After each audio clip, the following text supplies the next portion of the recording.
Hello everyone, this is Zahid once again before you. I hope you are doing well and I'm also fine by the grace of Almighty Allah. So we are going to learn about the right form of verbs. And today tutorial number 3. You know we have completed 2 tutorials and today we are going to make a video tutorial number 3. So আমরা এখন স্ক্রিনে চলে যাই। স্ক্রিনে আমরা দেখতে পাচ্ছি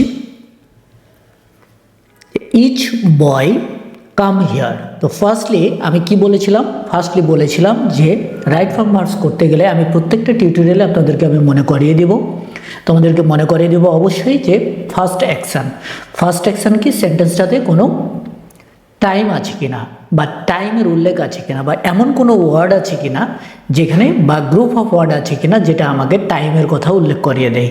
এটা ভেরি সিম্পল। এই জিনিসটা যদি ধরতে পারি তাহলে আমরা খুব সহজে বের করতে পারি যে এটা কোন ধরনের সেন্টেন্সে করব। এই জন্য এই জিনিসটা কিন্তু খুবই গুরুত্ব দেয় আমি।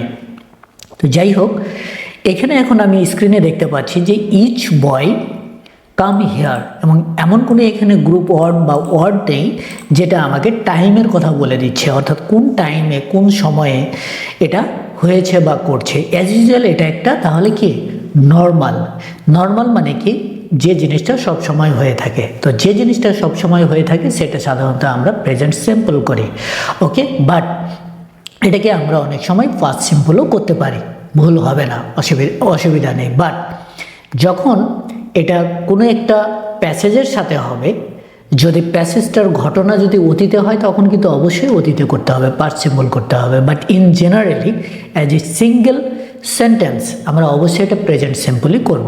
তো যাই হোক, এগুলো গত টিউটোরিয়ালেও আমি বলেছি, বাট আজকেও একটু ক্লিয়ার করে দিলাম। প্রত্যেকটা টিউটোরিয়ালেই তোমাদেরকে আমি কিছুটা জিনিস মনে করিয়ে দেওয়ার চেষ্টা করব। দ্যাটস ওয়াই তাহলে এটা আমাকে করতে হবে অবশ্যই কি প্রেজেন্ট সিম্পলে আমাকে এটা করতে হবে। এখন প্রেজেন্ট সিম্পলে করতে হলে তাহলে আমাকে কি করতে হবে? ভার্বটা অবশ্যই প্রেজেন্টে রাখতে হবে। প্রেজেন্ট সিম্পল করা মানেই কি প্রিন্সিপাল ভার্বটাকে আমাকে প্রেজেন্টে রাখতে হবে। তাহলে এখানে আমি প্রিন্সিপাল ভার্বটাকে কি রাখবো? প্রেজেন্টে রাখবো, অর্থাৎ কাম। তো এর আগে একটা সাবজেক্ট আছে each, EACH, each boy. Each boy, এখানে আমরা স্পেস না দিই, ইচ বয় কাম হেয়ার, এটাই তো হওয়ার কথা, কারণ এটা প্রেজেন্টে রাখতে হবে। But you can see each boy means আমরা অনেক সময় এখন আমাকে কি লক্ষ্য করতে হবে? সাবজেক্টের থার্ড পারসনের সিঙ্গুলার নাম্বার। তাহলে প্রেজেন্ট সিম্পল যদি আমাদের করতে হয় তাহলে দ্বিতীয় নম্বরে আমাকে খেয়াল করতে হবে সাবজেক্টটা সিঙ্গুলার না প্লুরাল। এরকমই তোমাদের 3-4টা ভিডিও হবে বা টিউটোরিয়াল হবে যেগুলোতে সাধারণত সাবজেক্ট নিয়ে বেশি আলোচনা করা হবে। Now we are going to about the subject. So here the subject is each boy. Each boy এখানে আমরা অনেক সময় ভুল করে ফেলি, মানে প্রত্যেকটা বালককে বোঝাচ্ছে। তার মানে আমরা অনেক সময় মনে করি যে এগুলো সকল বালককে বোঝাচ্ছে। সকল বালককে যদি বোঝানো হতো তাহলে অল বয়েজ হতো, তাহলে আর ইচ বয় হতো না। এখানে সবগুলোকেই বোঝাচ্ছে, বাট ইন্ডিভিজুয়াল আলাদা আলাদা করে বোঝানো হচ্ছে। ইচ মানে কি প্রত্যেকে মানে হচ্ছে এখানে আলাদা আলাদা করে। তাহলে সাবজেক্টটার মিনিং যদি আমি ঠিক মতো বুঝি, ইন ডিটেলসে এই সাবজেক্টটার মিনিংটা বুঝি, তাহলে আমরা দেখতে পাচ্ছি এখানে কিন্তু আলাদা আলাদা করে বলা হচ্ছে। তাহলে each boy, each girl, each person, এই জিনিসগুলো তাহলে কি ইন্ডিভিজুয়াল আলাদা আলাদাভাবে বোঝানো হয়। তো আলাদা আলাদাভাবে যেহেতু বোঝানো হয় তার মানে একা বোঝায়।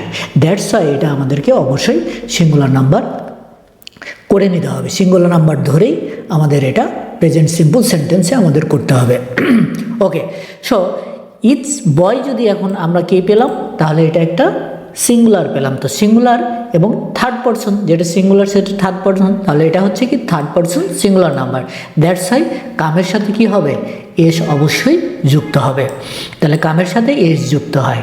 তাহলে আমরা কি জানলাম? আমরা প্রত্যেকেই জানি যে subject third person singular number হলে ভার্বের শেষে এস অথবা ইএস হয়। কিন্তু আমাদের গণ্ডগোলটা লাগে কোথায়? গণ্ডগোলটা লাগে সাবজেক্টটা থার্ড পারসন না সিঙ্গুলার নাম্বার না প্লুরাল নাম্বার, সেটা নিয়ে আমাদের গণ্ডগোল লাগে।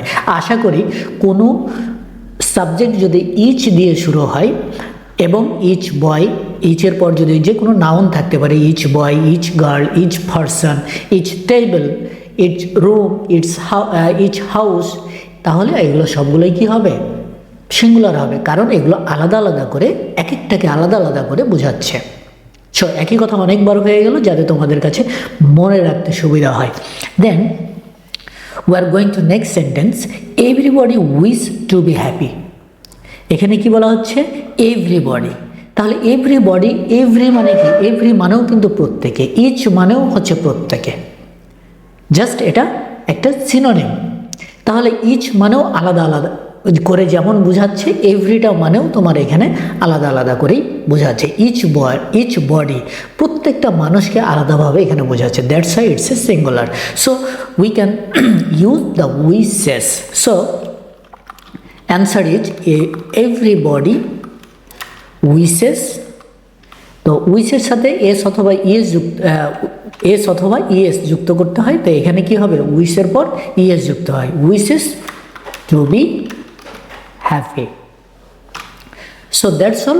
আমরা আজকে শিখলাম যে আসলে ইচ দিয়ে কোনো সাবজেক্ট শুরু হলে সেটা থার্ড পারসন সিঙ্গুলার নাম্বার হয়, এই জিনিসটাই আমরা শিখলাম। তো অপেক্ষায় থেকো, নেক্সট ভিডিও নিয়ে খুব তাড়াতাড়ি চলে আসবো। Thank you so much for watching me.